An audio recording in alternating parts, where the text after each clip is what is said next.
I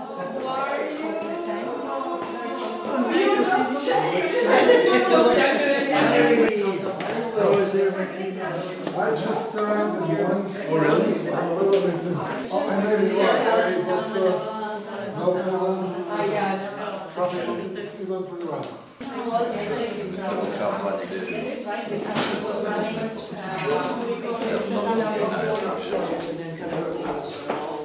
Dobré odpoledne. Já bych vás ráda přivítala v knihovně Václava Havla v trochu netradiční čas pro nás. Nebývá to často, že pořádáme akce v tuto hodinu, spíš jsou k nám lidé zvyklí chodit večer. A dneska jsme i přijali tedy příležitost přivítat Williama a Wendy Luersovi s tím, že dnešní rozhovor nebo setkání bude vedeno v angličtině. So I would like to welcome you here in the Václav Havel Library by the occasion of Prague visit William and Wendy Luers. William was the American ambassador in the 80s based in Prague, and after the Velvet Revolution both they was very involved in the democratization and transition process of the Czech society. And we took this great opportunity to invite both of them to the Václav Havel Library and to share their experience and their point of view on the Czech society and Czechoslovakia, and also the situation in 80s and after the revolution here. So also I would like to introduce Michal Horáček. Michal Horáček is famous as a poet and music producer, and also as an anthropologist, and he is also the board member of the Václav Havel Library, and I think it's for the first time that you are really active and you took part in our event, so I'm very glad. So, floor is yours, and I hope you will enjoy it. And Martha, it is being taped, right? Yes, it is. Okay. He's taping it. Okay, good. And so, ladies and gentlemen, good afternoon.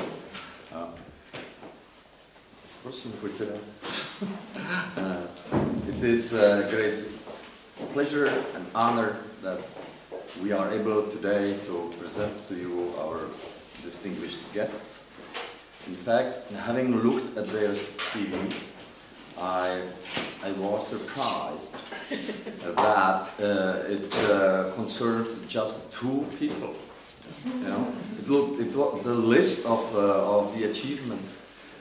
It's so long, you know, it covers so many walks of life: military service, diplomatic service, non-profit sphere, academic sphere, and so many that I thought it was probably there was some mistake that it pertained to maybe 15 or 27 different people, you know. or they might have lived for 200 years old each, you know. Closer to that.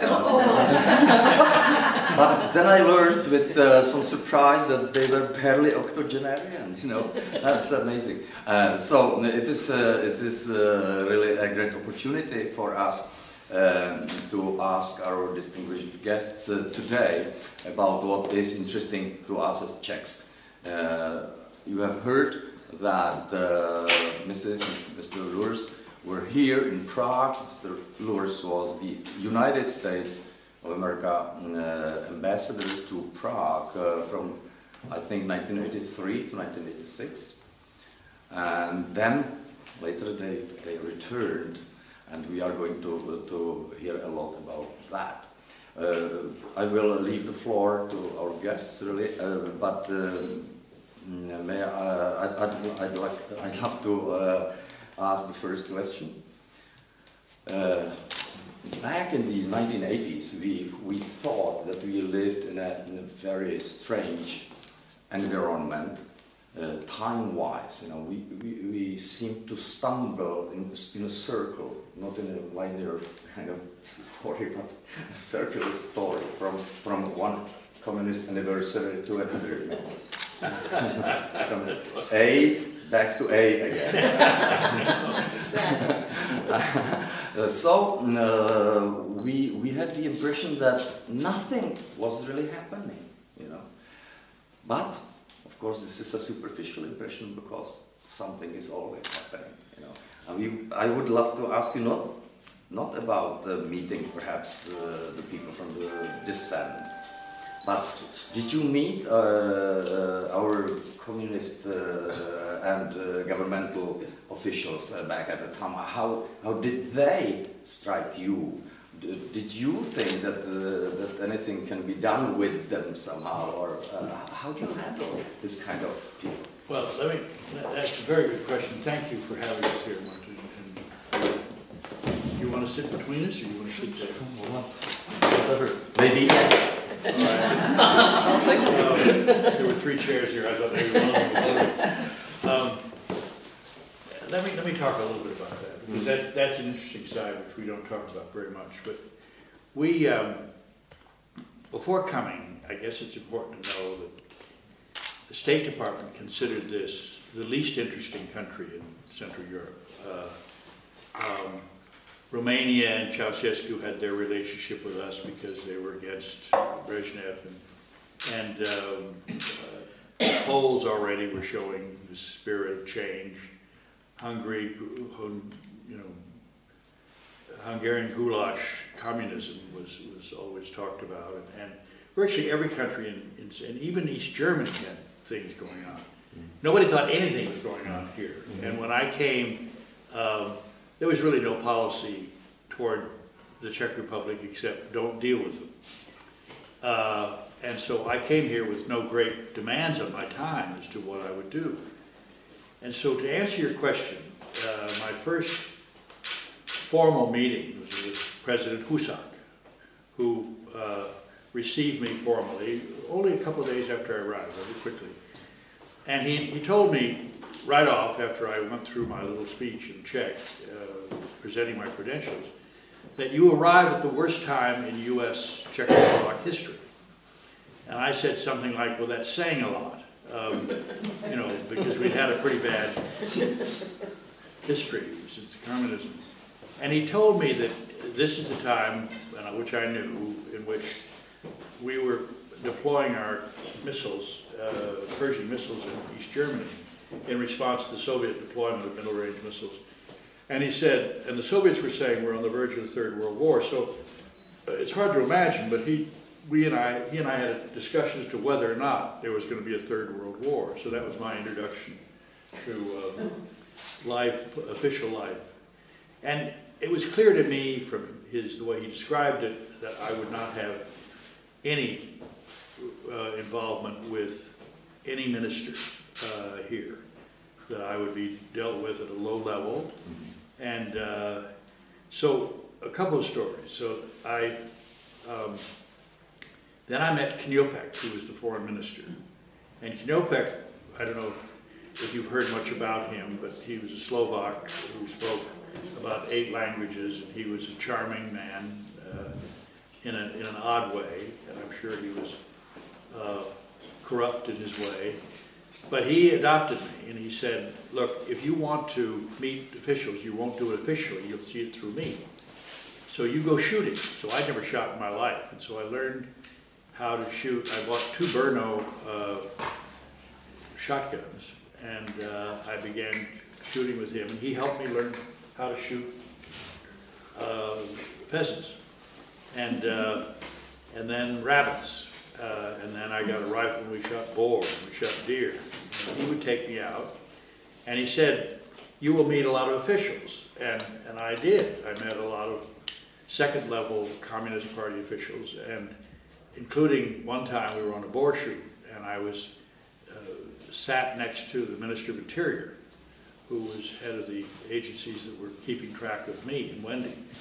And he got quite drunker than I did, and he proceeded to talk a lot about how they were following us, and very proud of the fact that he was able to keep track of what he thought he could keep track of most of what we were doing. But so through Knihovek, I got to meet a number of people, and it was all through finding officials who would let me meet other officials. And then I would go to the Central European ambassadors' annual National Day. I'd go to the East German, to the Soviet, to the Polish. I would go to all of them because I'd know that there'd be officials there. And I met the famous Bilak, and we had conversations. I don't know if you know remember who Bilak was? Mm-hmm. There are a lot of people in this audience, and you spoke Russian. Yeah. Which was very important. Yeah, and I could speak to them. My Czech was then, you know, passable, I guess, but my Russian was really quite good, and so and all the officials spoke Russian almost as well as Czech, and in some cases better than Czech. So I met a lot of people, and then at one party I ran into Strogoff, who was the prime minister, the Czech prime minister, and he was in a heavily Slovak government. He was the Czech, and so I said, I'd like to talk with you, and brash as I was, and he said, at one point, he said, come see me, and he sent a car for me, and I began this relationship with Strogoff. And I would talk to him at night, nobody knew about it, even the secret police person who was our driver didn't know about it, because he would send a car for me. So we had a number of conversations, and indeed, one conversation which I could tell you about later was, I think, extremely important in terms of U.S. policy toward Gorbachev. He told me how Gorbachev came to power. It was an interesting story. So we continued this way, and I over time, I got to meet almost, you know, most of the senior officials and have conversations with them. Who was the head of the Moscow party? Probably the most dreadful of all of them. Anyway, I keep forgetting his name. But he was the key ideologist of the party, and I think he was head of the Moscow Party organization. No, not Suslov. It was anyway. He was the sort of heavy in the party, even heavier than Bilak. You're over here, our guy. No, you're not talking about the Soviets. I'm talking only about the Czechs. I see. Anyway, so the official side was always difficult, and the second aspect of what we did is we brought in a lot of guests, including George Kennan and John Kenneth Galbraith and people who resonated here. Kennan had worked here before being our principal writer on the subject of Soviet-U.S. relations. And he'd been here, actually he was here at the time of the communist takeover. He was in the embassy. And and Galbraith, of course, who'd written this famous book on the convergence of socialism and capitalism, was adored by many of the economists. And so we did a lot of activity to bring people into the house who were official. And it worked reasonably well, but I was never officially welcomed as a guest of the Czech Republic, as ambassador to the United States, because of and it was the same way on the United States side. We didn't receive a Czech official above the Deputy Assistant Secretary level. So, want to continue? Let me tell you the story about Strogoff, which I think is so interesting. I came home one night to do my bicycling, and I would watch Soviet television every night to find out what was going on, because you could get it directly here live. And I would come back at 6 o'clock and I would see the Soviet television. One night I saw Gorbachev at a meeting in Leningrad with the party officials. And he was leaning on the podium and he was speaking informally. He had no notes. And he would call on people in the audience and they would have to spontaneously respond. And I had spent most of my career up to that point following Soviet political life. And I said I'd never seen like this. I said to myself, this is unique. No Soviet leader has ever done this. And so and this was a month after he'd come into office. And so I went down to it was the Brno commercial fair. And I was up on top and I saw Strogoff come in down below. So I raced downstairs and I went around some cars and some other things, and I just happened to be there when he was walking toward me. I popped out from behind a box somewhere, and I saw him, and we already knew each other, and I said, I'd like to come back and see you. I've got some important questions. So he said, sure, and he said, my office will be in touch with you. So 3 days later, I went to see him. I said, what's this story about Gorbachev? How do you explain it? And he said, I know exactly what the story is. I said, what is it? And he said, Andropov, on his deathbed, or when he was dying, summoned in Gorbachev, who was then one of the candidates to be a follower, but not a leading candidate. And Gorbachev said, and Andropov said to Gorbachev, look, you will be the next general secretary of the party. And Chernenko will fill it for about 6 months, but he's sicker than I am, and he'll probably die very quickly. And Andropov then said that your job is to learn now about how do we change this structure of the government. From my time in the KGB and from my time as General Secretary, I've become convinced that our technology, our development, our capacity to understand the new trends in science and technology, electronics, are way behind the United States and the Western countries. We can never have another arms race with them. Our society and economy is in trouble, and your job is to find some reformists who can change change our system. So go to Khrushchev, go to the people who Khrushchev had when he was in office during his reform period, which was 63 to 65, and get to know them, bring them in and tell them, how do we fix it? Well, of course, what most Czechs don't know, that these reformists, many of whom I knew because I was living in Moscow during the time of Khrushchev, and I knew a lot of these people, had, after Khrushchev fell in 65, they'd been sent in exile to go to Prague, to live with, to work in the front organizations that were here, the youth organization, the labor organization, all those groups that were here. So they lived in Prague between 65 and 68. And so their sense of what reform was born in the Prague Spring. And so what you, and I, someday I'm going to write about this, that I knew many of these people, and what they brought to the table for Gorbachev was communism with a human face, socialism with a human face, and the idea that you have to soften the rule. And so, and Gorbachev indeed called many of these people together, prepared a plan, and then shortly after he became General Secretary, after Chernenko died, he began to institute these reforms.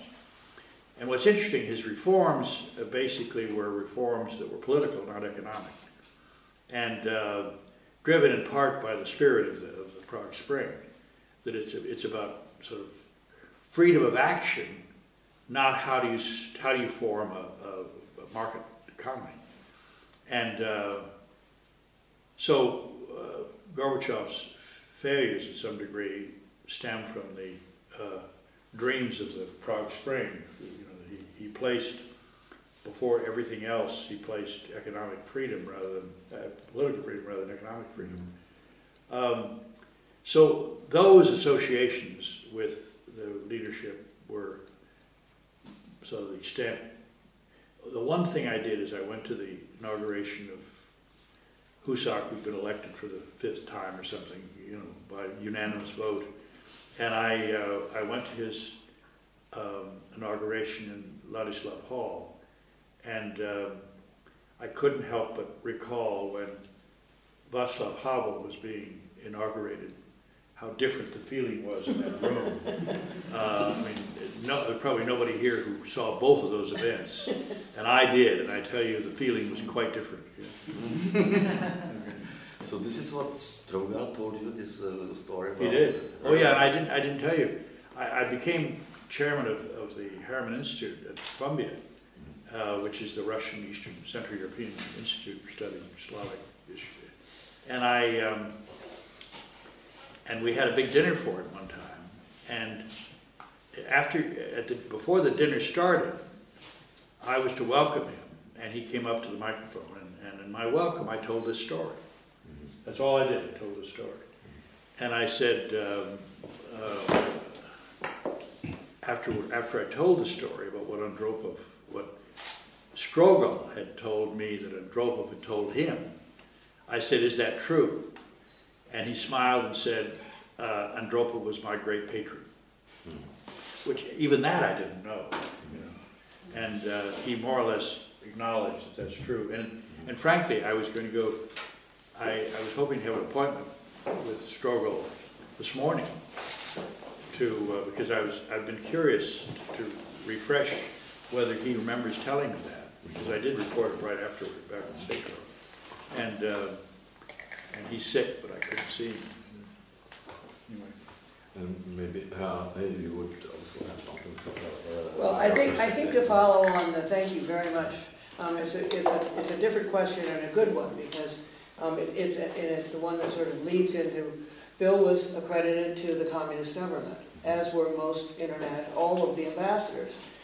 One of the brilliance of Bill, and I think we all had a great deal to do with it, and a lot of people in this room did, was that we could follow both tracks. A lot of the ambassadors did not. I mean, the French had the dissidents for the 2 hours after they had the officials. So they had the officials for their national day, from 2 to 4, and then the dissidents from 4 to 6, or whatever happened.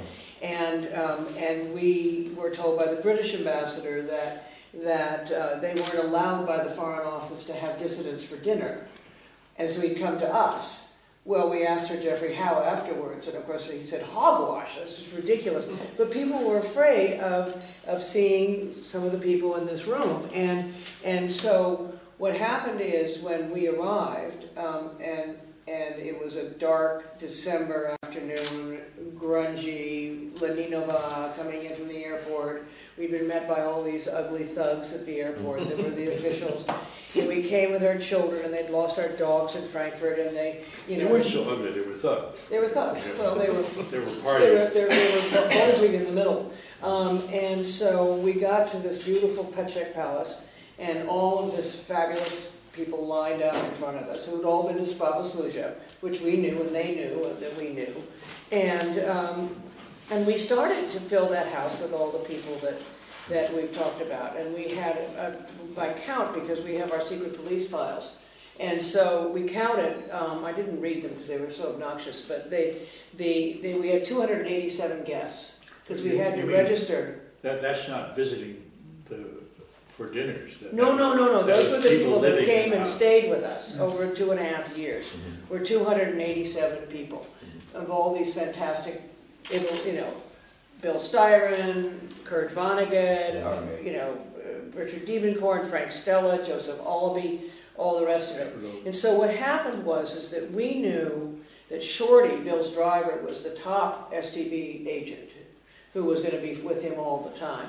But even though they knew that I'd worked for Amnesty International, and that they were such chauvinist pigs that they were going to send the third-rate STB people to follow me. So I went out to talk to some of the people that we met very early on, who were either dissident or curators or artists or whatever have you. And we asked them if they wanted to come to our house to meet these Updike and Albee and Styron and all the rest of it. Or were we going to get them into too much trouble? Because we knew that being associated with us was very dangerous for people, because we were the enemy. And they looked at us and said, we're in so much trouble already, and you've got whiskey. And so we had a lot of whiskey and a lot of cartons of Marlboro cigarettes to hand out to people so they could get their appointments with their doctors. And along those lines, which is a very important point. Very, very, very important.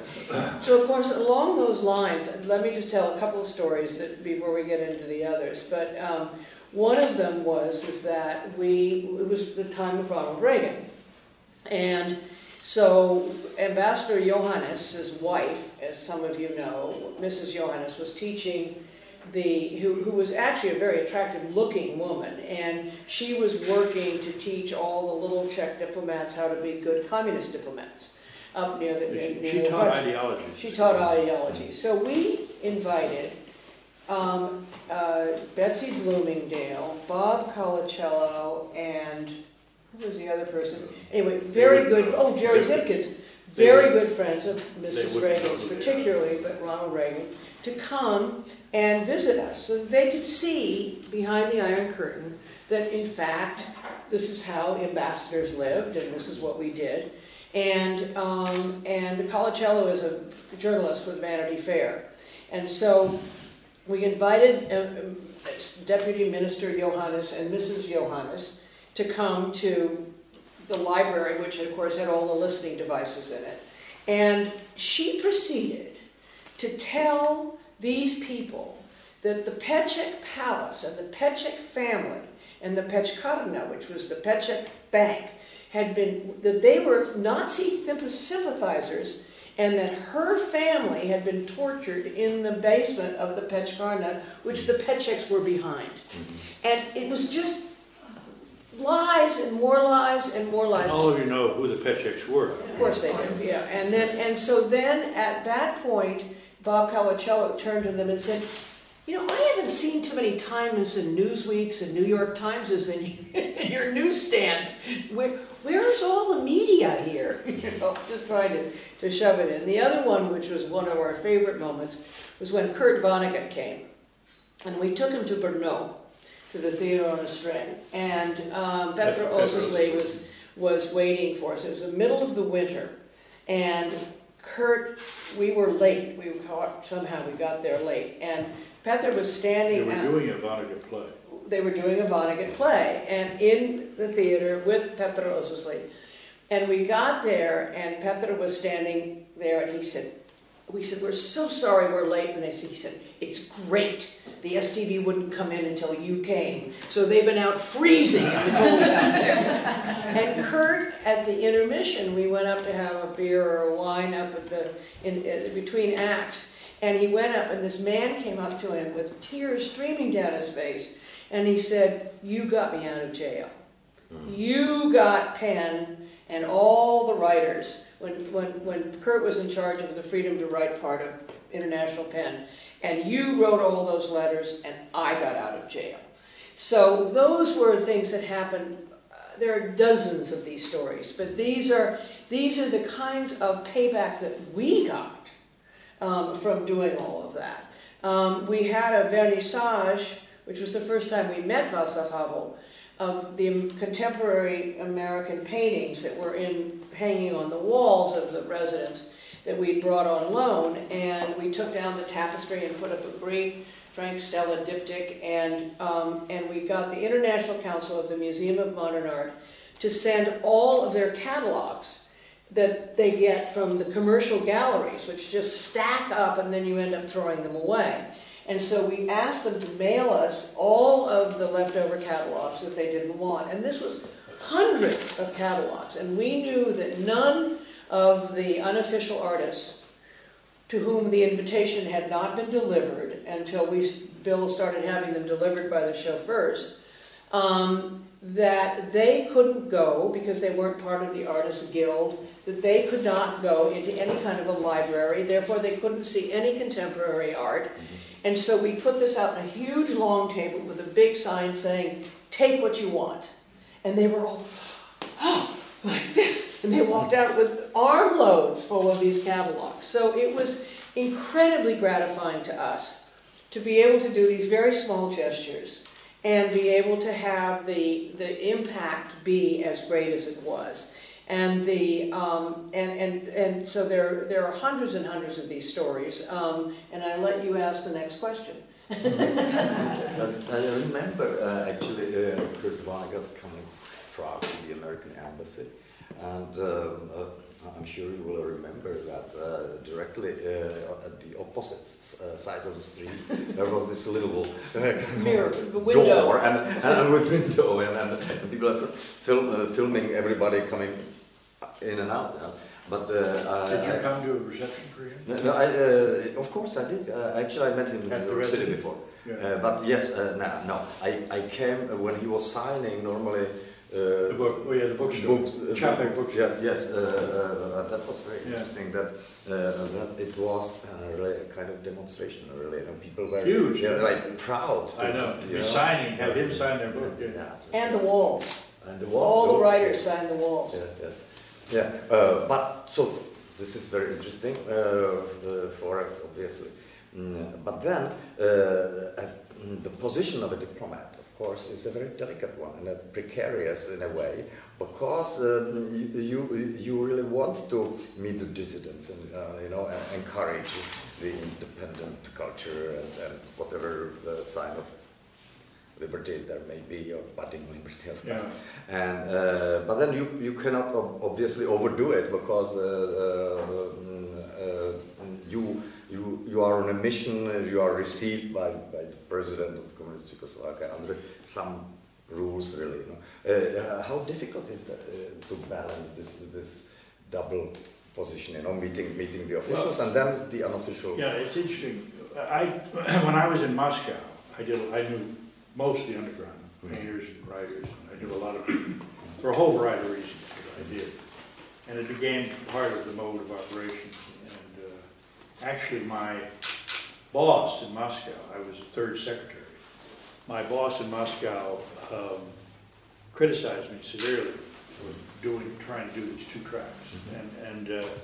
But one of the things about Prague is that it was so low on the American agenda policy, and people had so little interest in this country because they thought it was just a boring communist puppet of the Soviets, that we were fairly free about what we did. And also, I'll have to say that there had been a tradition in this embassy over the last at least decade before we arrived of pursuing this dual track. And the staff we had, I mean, the staff we had in the embassy when I was there was one person assigned to dealing with the dissidents.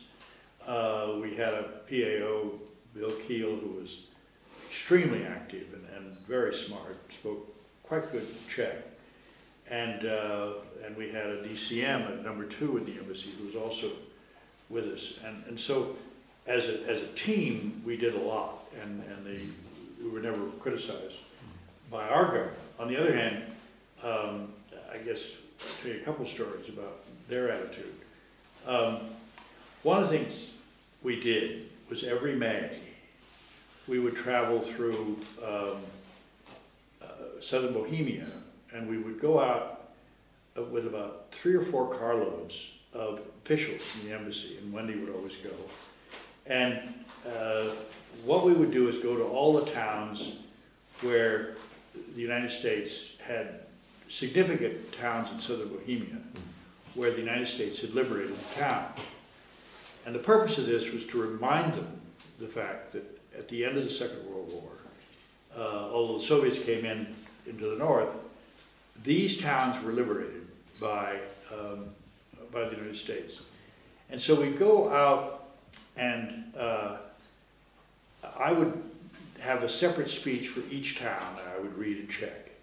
And I would usually go out of the country and record them so that they would be broadcast on Radio Free Europe and Voice of America before I would arrive, and encouraging people to go out. And these were not anti-government speeches. These were not against the Czech Republic, the Czechoslovak government or party. And they were just remembrances. This is what happened. And the recordings would be broadcast. And so the first time I did it, we went, actually Matlock had done a few of them, my predecessor had done a few of them, but we made it a big deal. And we had uniformed military officers go with us, who were our attachés.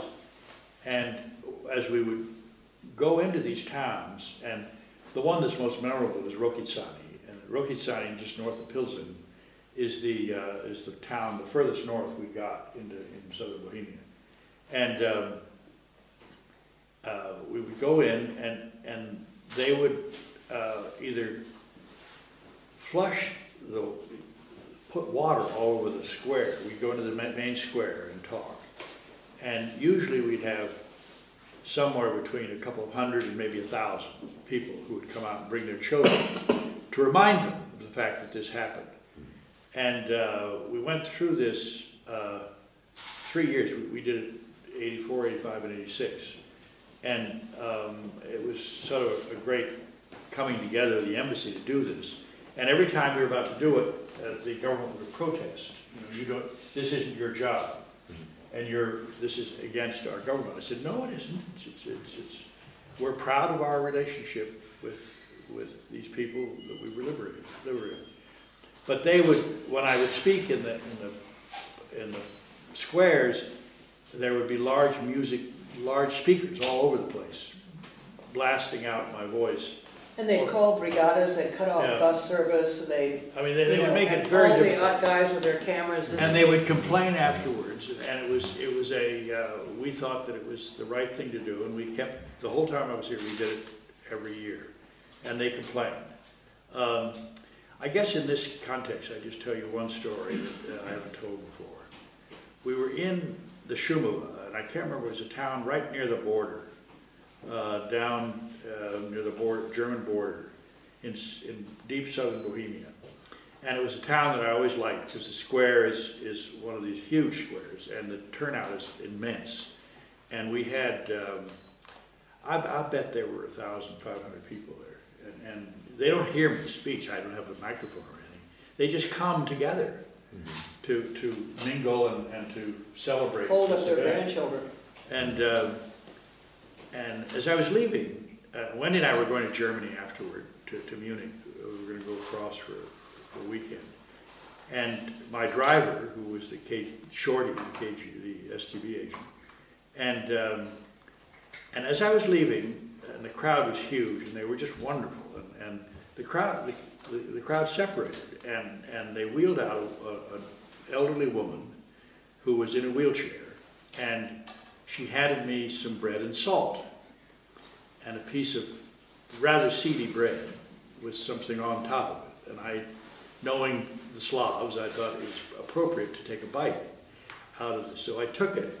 I took a bite out of it, and then I took it back with me and I put it in the seat of the car, and we drive across the border. And within a half an hour, I'm in miserable pain. I'm doubled up. I can't really move, and this never happened to me before. And I got very sick, and Wendy called the consulate in Munich, the American consulate where we were going, and said, what does he do? And so they called a clinic just across the border, a German clinic. And I went in, and they gave me shots, and they cured me, and whatever it is, and they thought that I was poisoned, by this little piece. So we went out to the car, and Wendy was with me, and Shorty, my driver, was out there, and the piece was gone. And Shorty said that, I decided to get rid of it, and because we would like to have known what was on it. Right, exactly. But there were moments of harassment by the officials, and in fact, one 4th of July it was in the summer of '85, on our 4th of July, we invited, as we normally did, all Charter 77 people, and they were all out there in the garden in back of the house. It was a sunny day, and it was hot. There were 2,000 people. And it was huge. And in come the officials. The Vice Minister of Foreign Affairs came in with his entourage, and I think there were a couple of people from other ministries there. And they came in, and they, I think Wendy was greeting them. I was sort of off on the side, and they looked down and they saw Havla in the middle of the garden, because always he sort of, as little as he is, he always sort of stood out. And because people were around him, and you sort of know where Havla is if the crowds are moving. And they looked out and they said, "You got him here!" And they all turned around and left in protest to this presence of Havla and company. And so I went back to Washington the next, about 2 weeks later, on a month's activity I was doing official I was doing there. And while I was there, the Deputy Assistant Secretary, or Assistant Secretary for Europe, called up and said, the Czech ambassador's coming in to protest, and we think he's protesting you. So I went to the, and he said, would you like to join? And I said, I would. And I knew the ambassador. And he came in on instructions to, he was told to see the Secretary of State, and he came on instructions to protest my behavior. And said that, you know, and at one point he said that Ambassador Luers, he wasn't talking to me at all, he said, Ambassador Luers is credited to the government of Czechoslovakia, not to those people, not to those others. And I had not been called on to comment, and I said, don't force me to choose between the two. And I think it sort of was sort of an answer to your question. There was an issue as to whether I was worried enough about being kicked out of the country or continuing. And in fact, I don't think they had any intention of kicking me out, and I think they would like me to behave better. But it wasn't because of me so much as because of their relationship, their tense relationship with us. They didn't want to go any further, and so we continued to do what we did. And in fact, over that last year, through my relationship with Knihovny, who I don't know if he's still alive, but he and I decided to negotiate an agreement between the executive branches of both governments based on Helsinki Accords. And so we agreed in the spring of 1986, we were going to sign an agreement in which we would set up 3 working groups, one on human rights, one on commercial, and one on political relations. And I was leaving. By then I knew I was leaving the Foreign Service and going to go to the Metropolitan Museum of Art, and I had thought maybe this would be something I could follow up on. I would chair these committees, which I subsequently did. And then so we were going to get an assistant secretary, the highest ranking official ever having visited Prague, was going to come, and she was going to sign this agreement. The vice minister and I went out to greet her at the plane. She was arriving mid-morning from Munich, from Frankfurt or something. And as on the way to the airport, we'd heard that the U.S. government, that the U.S. had attacked Libya. I don't know if you remember that we bombed Libya in that spring, and Reagan decided to register his distaste of Gaddafi's behavior from a terrorist point of view. And so I didn't know anything about it, and he asked me what was that all about as we were going. The foreign minister asked me, and I said, I don't know, I'll find out. And we go to the airport. It's a little tense. He greets Roz Ridgway, who was the assistant secretary at the time, and it's all rather formal, and we go back to the residence, and then she meets with a few people, and then that evening I'm listening to Voice of America before we're to go off to dinner and then sign this agreement. And I'm listening to Voice of America. The Voice of America said that the Soviets had cut off, because of our bombing of Libya, the Soviets had cut off all contact with all cultural contacts with the United States. And I went to the party, and Knopek came up to see me and said, you know, I'm a little worried about this. I wonder what the Soviets are going to say about your bombing of Libya. And I said, I haven't got the slightest idea. I think they'll probably just pass through it. It'll be fine. And I knew that the Soviets had cut off all contacts, and he didn't know. And I find that rather odd that he didn't know what the Soviet Union had done. Either he didn't know or he chose not to confess the fact that it happened. So we signed the treaty, we signed the agreement, and it went forward. So in effect, there was an official opening at the end of my tour here, which I felt was good.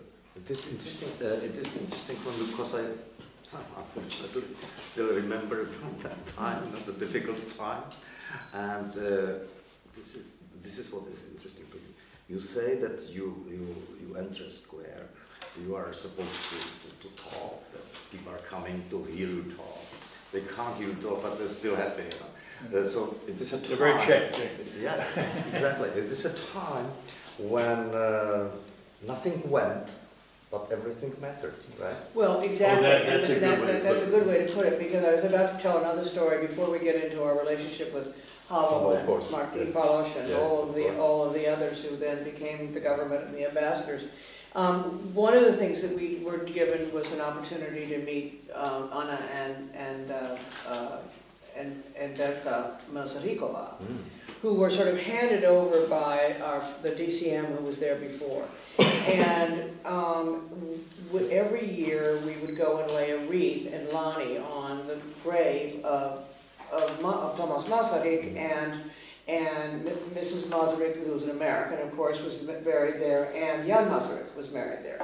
And what would happen is that they wouldn't allow Anna and Berta to get there. They, you know, if they came in there being driven by Czechs, they would cut them off. They just stopped the roads along the way. And so we always put them into our cars and into our official big van, and we would drive out to Lani, and they couldn't stop us because we were diplomats and we, you know, whatever have you. And so Berta and Anna and all of these women who during the late 30s had gone to Vassar College on scholarships, who all spoke perfect English, and who we gathered, the president of Vassar came one time and we had them all for lunch and everything. So they would come in and we'd drive out to Lani, and here it was March, I think, is when Masaryk's birthday or whatever, and they would flood the graveyard, and we'd go in our Wellingtons, you know, we'd go in our wellies because we'd know that they would be icy and muddy, and these guys with these huge cameras would be standing behind the trees taking pictures, and of course it was such fun for me to go up and put my hand in front of the lens because they couldn't do anything to us. And all of the old retainers from Lani, all the people who had worked there, you know, before the war, would come out and they would sing the old Czechoslovak anthem, national anthem, you know, in these really old voices singing. And of course we were just dripping tears. I mean, it was such a, because everything mattered. Every little gesture that was made mattered, right? And when we talk about Czechoslovakia or about the dissident period, when we're talking anyplace else, and we'll get into how this all played out into today's day in a minute, but people don't realize that Charter 77 was so small. They don't realize, I mean, Vaughan's was barely known in the West. I mean, it was in Vienna, but it was barely known, and only really the big human rights organizations like Amnesty and Human Rights Watch and others, you know, who tracked this, ever really knew what was going on. They thought there was this big dissident movement, this really anti-government movement in a country of 15 million people. Martin, how many were there? 200 and... Originally 240. Yeah, 240 people, 45 people. And so it was very important for us to not only meet them, all of the people who would actually sign Charter 77, but the independent artists, the curators, the people at the university who were astronomers, because that was the sort of the safest way to do it, and have the kind of conversations that we could have and bring them to meet their counterparts, or their, you know, after people finished stoking the coal or building the wall, they'd translate these writers that we would bring, and so it really did matter. And then we always knew, and they always knew, that of course they wanted to drink, and all of our guests wanted to drink, but they knew they couldn't drive if they drank because the police were waiting outside, and the Ministry of Interior is across the street from the entrance to the Petchek Palace, but they decide that was not enough listening, so they put a trailer with no windows right outside the gate, and then they had cameras in all of the apartments all around the park, which mysteriously emptied in December of 1989, and suddenly all these empty apartments were all around. And so even if we went into the garden to talk, they were, I mean, I have no idea how efficient it was, but I remember we went out with Vatsulik, and he didn't speak much English, and so we were trying to understand what he was saying, and he kept saying, "Get away from the tree," you know, so we could talk. So, you know, it was, because he was sure there was something listening in the trees. It was, so that was a very, very important part of all of this, was not just the political dissidents, but the cultural people who were, you know, there and who were so interesting. But let me go in a little bit, if I can, before we run out of time, into, as Bill said, at that vernissage in 1984, Václav had just gotten out of jail. Olga had come before that. And Bill always tells the story of walking into the library and finding this guy, this little guy, surrounded by people. And there was a charisma there. Now, Martina and I, Palos and I have talked about this a lot. He wasn't just an accidental president. He didn't just sort of come along and in November and the Velvet Rouge and suddenly become president. It was not only his charisma, but if the reading of what went on in Hradeček and his instincts as a dramaturg, as a director. And we saw that most vividly in 1989. We had left in '86. Bill became president of the Metropolitan Museum. We came back every year, and we gave the same dinner party at Lucerniangelo in the old town for all of our friends. 3 blocks. I know, right up the street here. And we would be surrounded by the STB, and everybody would come, and we'd have this wonderful party, and then we'd go away again, and we'd leave all of our friends behind the Iron Curtain. And so when we came in 1989, and Bill had been asked by the Washington Post to write an op-ed piece on November 18th. He was called and asked to be published on November 19th. And so we called the Havels, and Václav wasn't there, and Ivan answered the phone, and then Ivan checked, and Bill said, "Well, what's going to happen?" And he said, "Call back in a couple of months. Nothing's going to happen for the time," you know. So that was going on, and then we came on Christmas Day of 1989, and we arrived and we created the Chalupetsky Award the very next day with all of the artists, and Howell, who said, "I want to get a young artist in an open, non-nepotistic, non-communistic, corrupt, juried exhibition and selection, and I want them to come to the United States, and you, Wendy, are going to organize it." What time that was? That was December 26, 1989. In the lobby of the Intercontinental Hotel with Dota Piszczek and Stralik and Václav and everybody. And then we got a message saying, "Come tonight," from Havel. And we went to the apartment, and that was the night of the 26th or the night of the 27th. And I brought a huge suitcase of clothes for Olga, because I knew she had absolutely no clothes to become the wife of a president of a country. And nothing but blue jeans. And Bill brought about 50 ties. Well, I brought a handful of ties. Of presidential ties for Václav, because they made fun of him because he wore the tie with the big polka dots on it to the National Theater when there was the... We have a picture of me hugging Bill with all these ties draped all over it. So we gave the dinner party on the 28th, which we had sketched way in advance. And we said to Václav, "Don't come.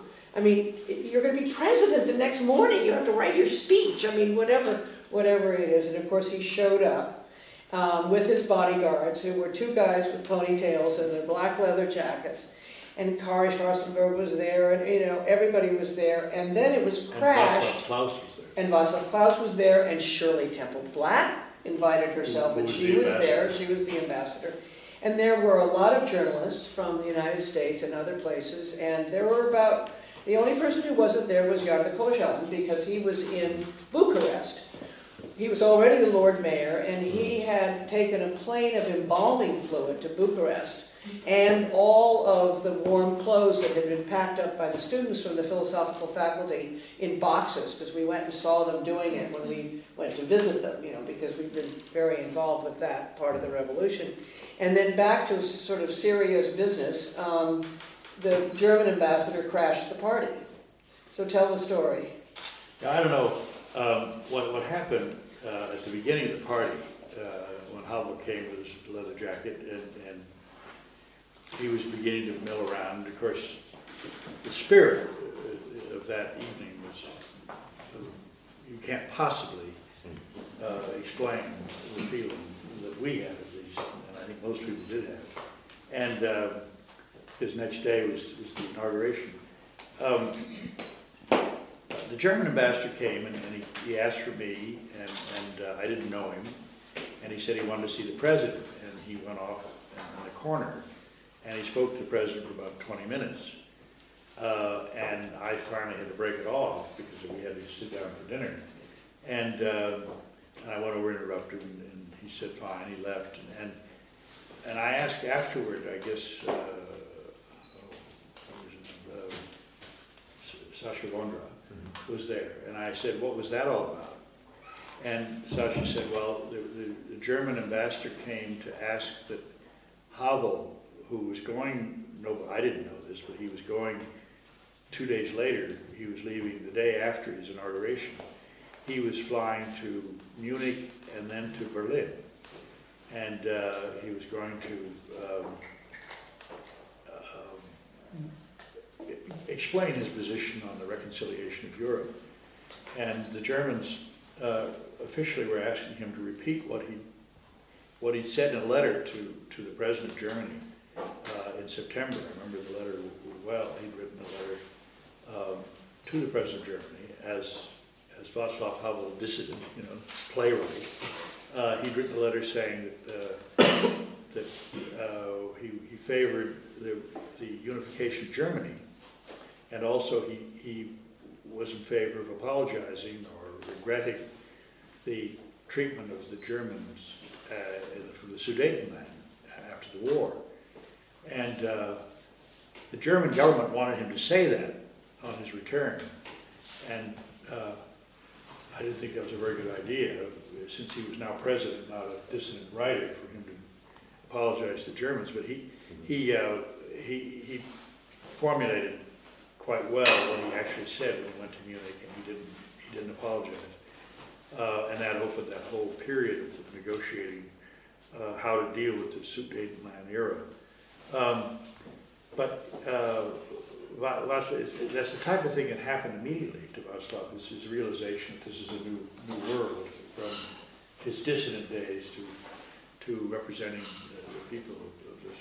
And let me just, before we run out of time, let me just tell the story of the day of the inauguration, when Petr Olszewski had organized as all of the security, and the security, and this is about Havla being the director of what it is. I mean, he had very little time to get things going, but he got Dora Piszczek to design the uniforms of the band, so that instead of brown and gray and police, you suddenly had epaulets and red, white, and blue stripes and, you know, fringe and all of these things going on. So that was that sort of demonstration was going on.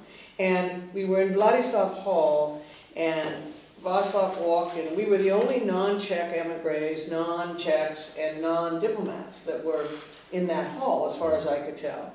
And Václav walked in to that beautiful built place, and as Bill says, it was almost as if he grew a foot when he started with that low voice of his to give the speech.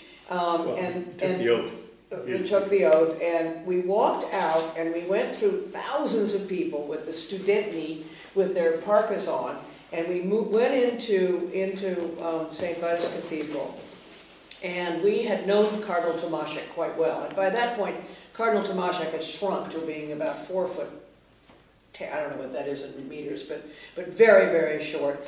And Father Molly was there, and all the dissident priests, and then all the cameras of all the media from all of Europe were lined up on the altar.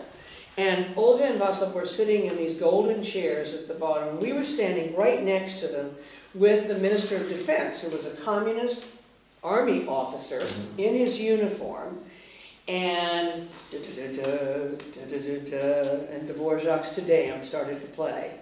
And they went through the Te Deum, and then these priests picked up Cardinal Tomášek out of his sort of throne, and he couldn't really walk at all. And they sort of carried him down those stairs and steps and presented him to his president of free Czechoslovakia. And there was not a dry eye in that room, including us, of course, and the communist defense minister, who was standing right next to us, streaming tears down. So this was exactly part of the genius of Havel and all of his advisors, that he knew that he couldn't get rid of all these people, and that a lot of them were not communists because they believed in the ideology, but that was the way you did business, or that's the way you served in the army, or whatever it was. And so, unlike our government in Iraq, they kept a lot of those people, which was incredibly important for the country to be able to move forward rather quickly. And so we were asked by Jan Chornogorski, who was the deputy prime minister. Oh, and then we turned around, and Olga and Václav came out onto the balcony, and Olga had on my blouse, and Václav had on Bill's tie, and it was, you know, a great moment for us.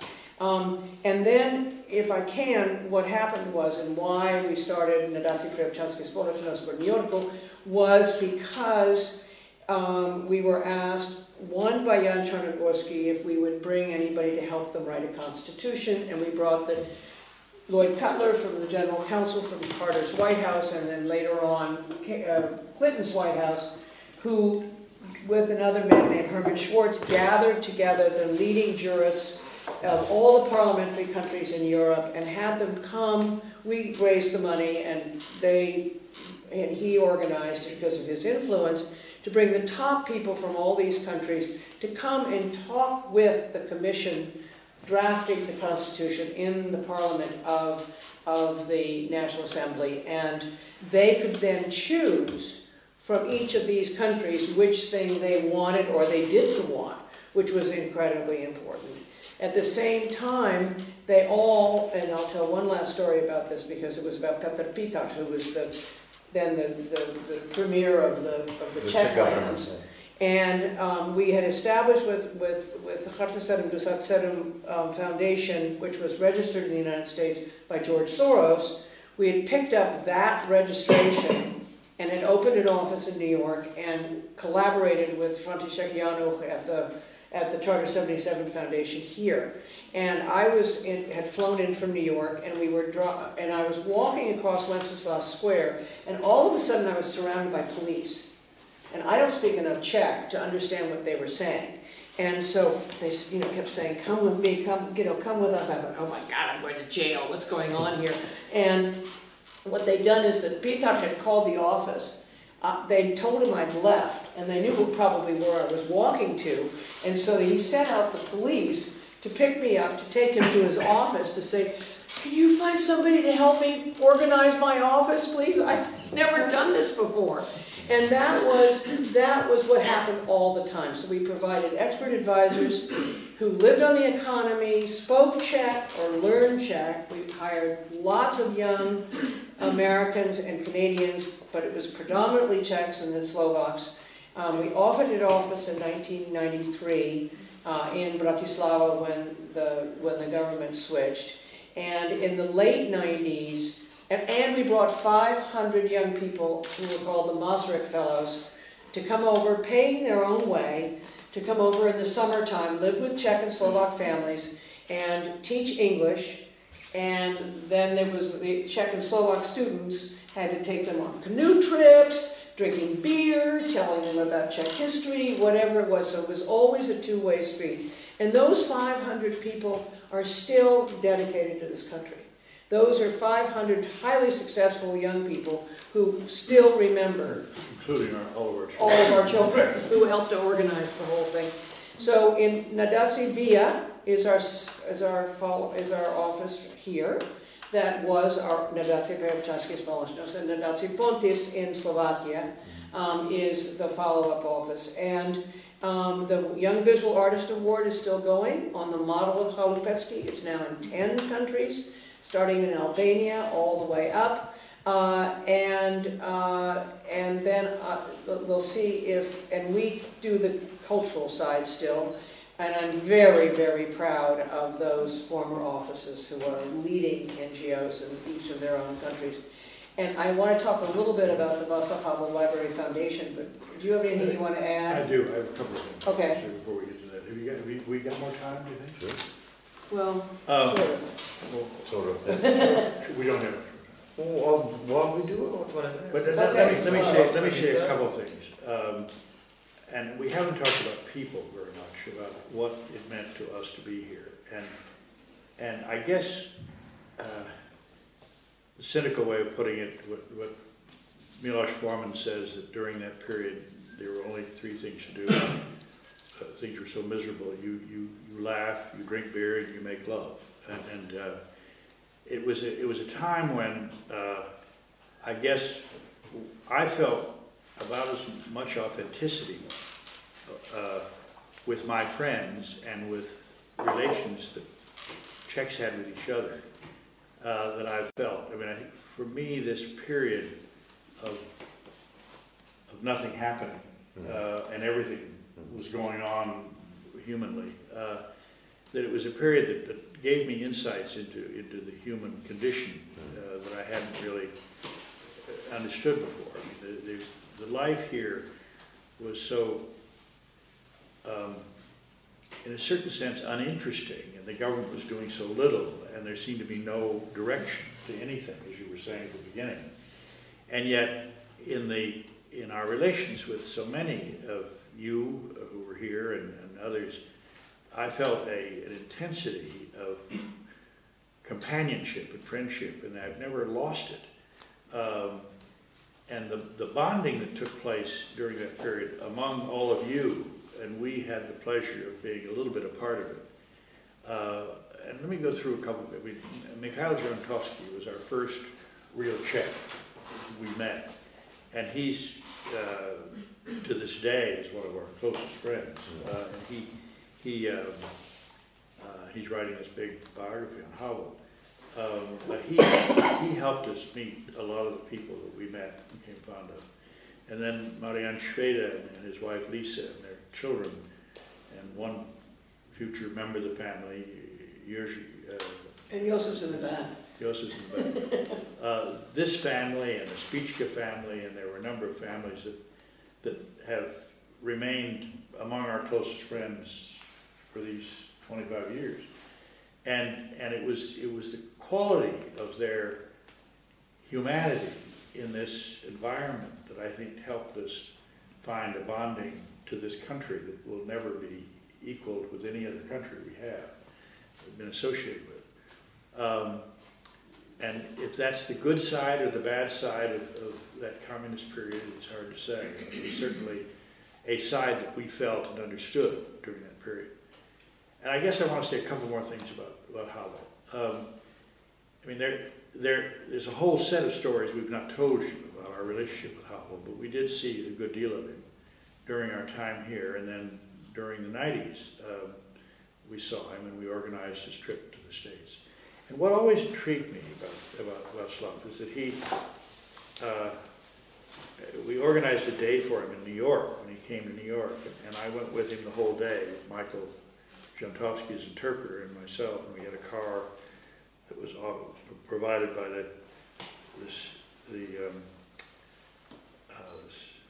Secret Service of the United States, and he told me several times, he said, why am I doing all these meetings? You know, he had to go to Amnesty International, he had to go to meet with the church group, he met with the Jewish group, he went to the Metropolitan Museum of Art, and every place he went, they wanted him to talk. And he kept saying to me, he said, I'm not a talker.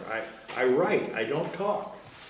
And he was strained by the ceremonial aspects of this beginning, and I think it was something that didn't really appeal to him, And in a certain sense, it appealed to the theatrical side of him, but not so much to what he could do. And we had many occasions where we gave parties with him in the States. And I remember one, Bill Styron gave a party and invited all the writers in the area to come to Styron's house up in Connecticut. And Václav was sitting at the table, and I think everybody sort of expected him to say something to them.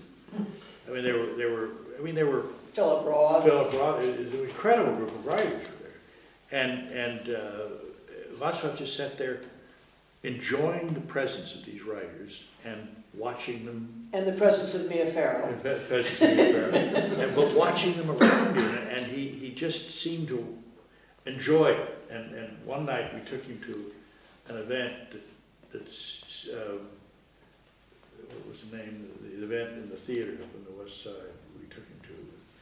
Olson's Beacon Theater. Yeah, with Mick Jagger, doing his concert. Jagger was doing a concert, and we asked him whether he'd like to go with us. This was when he was But these are all something. And I had flown in from someplace that day, and I was so tired I wanted to go home, and we went in, and Kwasniewski from Poland, former president of Poland, came in, and then Clinton came in. And so they sat Václav down between Clinton and Kwasniewski and his beautiful wife. With Jagger in the middle, sort of on a platform, moving around the theater. And Scorsese and Scorsese filming the whole thing. And as far as I can see, Václav was doing nothing but just loving it. You know, he was just loving it. He wasn't, he never wanted to talk about it. He never wanted to stand up and make a speech or even be recognized. He just loved the whole thing that he was sitting in. And you had a feeling that he was always the star actor, but he just liked to be there and not play the role of the star. And I must have 100 stories about watching him at these events. And I remember in Pradicek in '89, we went to see him, and we went up and called on him, and and it was a time he'd just been let out of jail again in that summer, and there had been a lot of demonstrations by students. And I said to Václav, you know, what do you think about this? Tell me about what these students are doing, and is there a different environment? And I said, what do you think about the student demonstrations? He said, I don't like them at all, because every time the kids demonstrate, they throw me in jail. And that was sort of the low key he played everything he did. And I've got at least 100 stories like that, but I just wanted to say, thanks to this country and these people for what they did in our lives, and to Havel for being so uniquely, peculiarly a magnetic leader of a country. Well, and you will remember, because when we organized the trip to New York, this was the time of fax machines with those rolls of papers inside of them. And you kept running out of fax paper. So nobody was, you know, this was like the Dalai Lama and Jesus Christ and Mick Jagger all rolled into one, coming to the United States. Everybody wanted a piece of the whole thing. And Madeleine Albright was organizing the part in Washington, D.C., and the Masaryk Fellows grew out of that, and when he was at Georgetown, and my daughter started organizing with all the Georgetown students, and then he came to New York, and there was a plane load of about 80 people, and there was no money. And so we had to figure out how to find them hotel rooms with discounts, organize everything else. Miloš was filming a 2-hour documentary for public television at St. John the Divine, in which every major person from Henry Kissinger to Saul Bellow to, you know, was coming to speak at St. John the Divine. Thousands of people were coming from South Texas and Cicero, Illinois, on buses to try to get there. And so somebody had said, well, we have to go to the Plaza Hotel because Ivana Trump is at the Plaza Hotel. And I said, you don't want to go to the Plaza Hotel. It's too expensive. And there was a wonderful guy who was the manager of the UN Plaza Hotel over by the UN. who was offering all these discounts and a place to put all these students and journalists who had literally no money. And so I said, no, and they said, yes, from the castle. So I went to Ivana, and she said, I want you to sign a contract. She said, Chalfa has to pay full fare. Kari Schwarzenberg has to pay full fare. But we'll give a suite to Václav and Olga. But they have to sign a contract that I and the Donald will stand in the doorway of the Plaza Hotel and have a private press conference with just the two of them. And I said, that's it. No way in the world are they going to use Václav Havel and Olga in that way. Yep. But of course, she was the only famous Czech in New York that they knew. And so the following Sunday, after this big fight about whether or not they were going to the Plaza or the UN Plaza, front headlines on every newspaper and tabloid in New York City, divorce.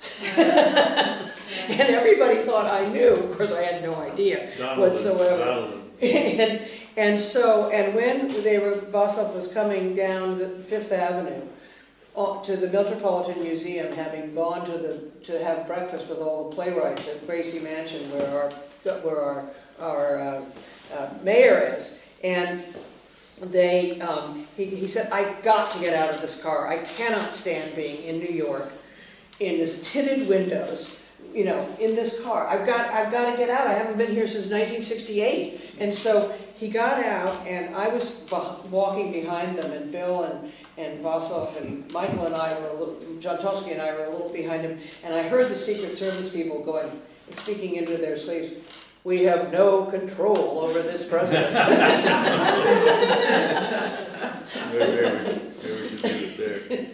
And he kept leaping out of the car and running across Park Avenue. By the way, I do want to mention also Kari Schwarzenberg, who stayed with us when he'd come to Prague. He didn't come to Prague very often, they wouldn't let him in, but he stayed with us when he'd come, and we were walked through the streets of Prague by Kari.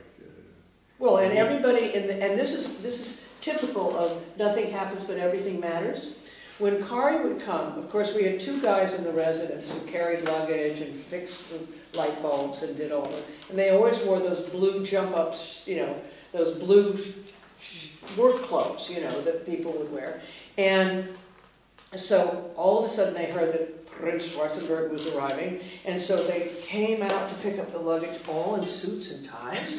And they came up, and then he stayed with us, and he took us on a history tour throughout every place. My grandmother was here, my aunt was here, the Germans marched in here, etc.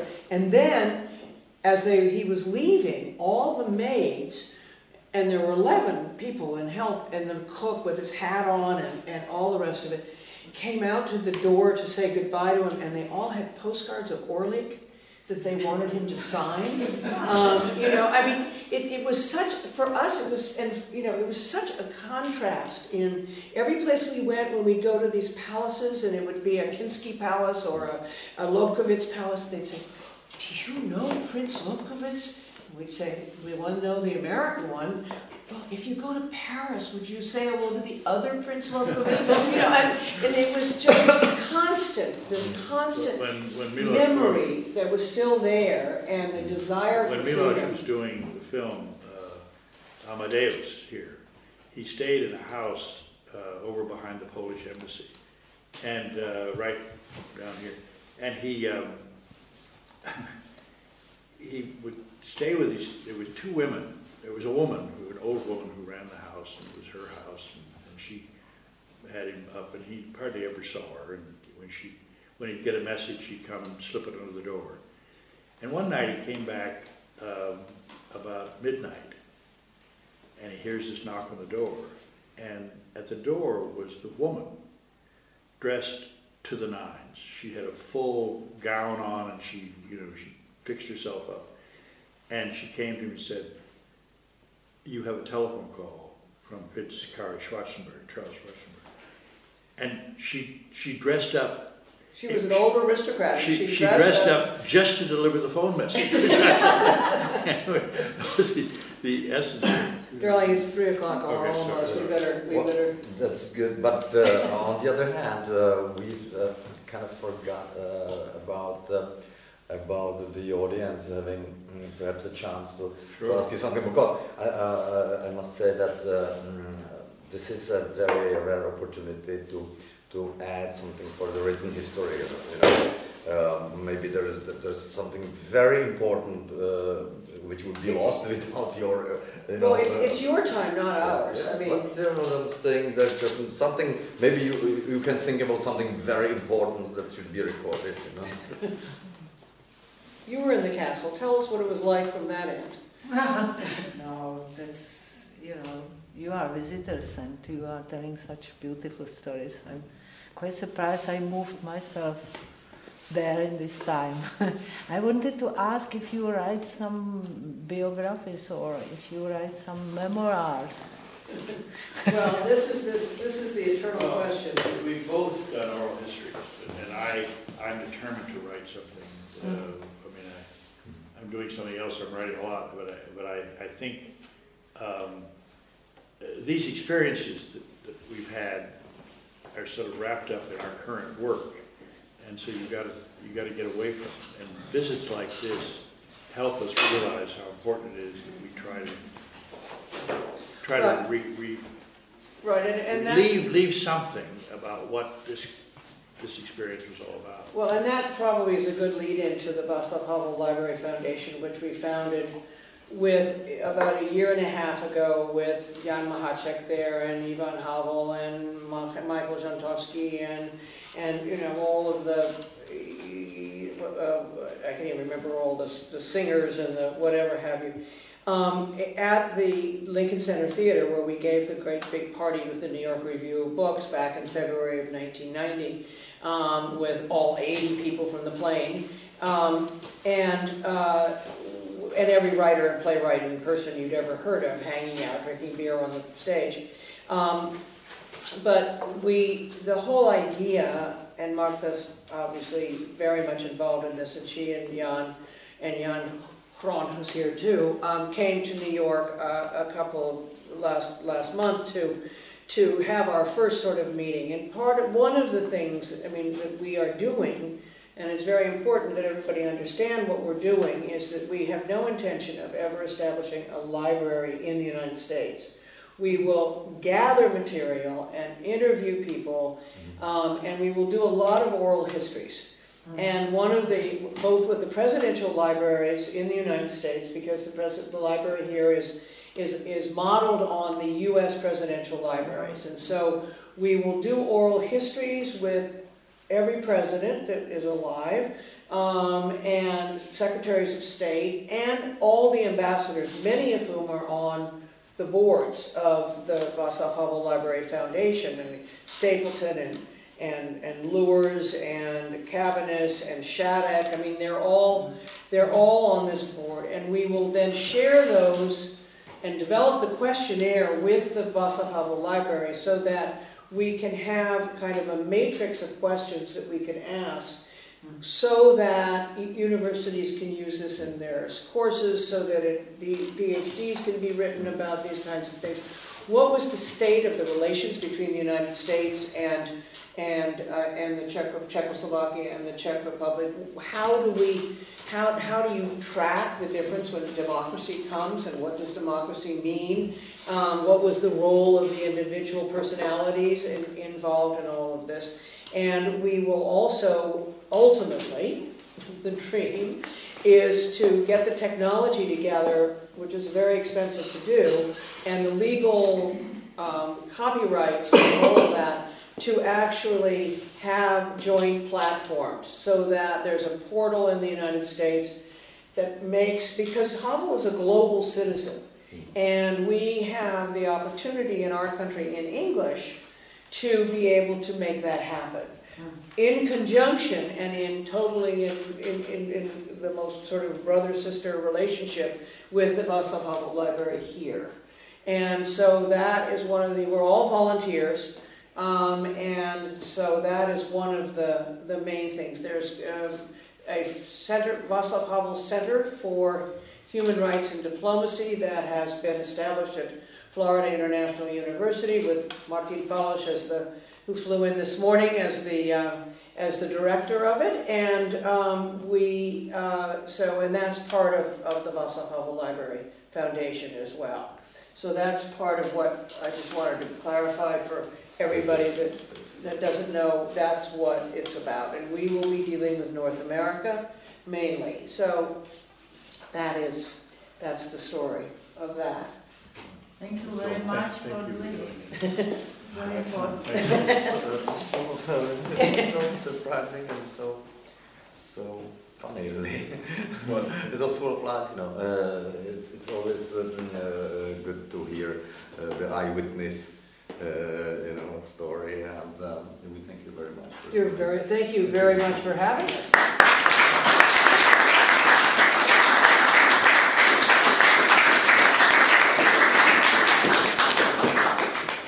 Great, Martha, thank you so much. Thank you very much. I think it was inspiring for us, and you are great agents in the United States, and a great person who will help us to save and develop the legacy of Václav Havel. Absolutely. So That's really the deal. proud of you. Great. Let me give you my card. Oh, that's it. Thank you so much. So you're still in the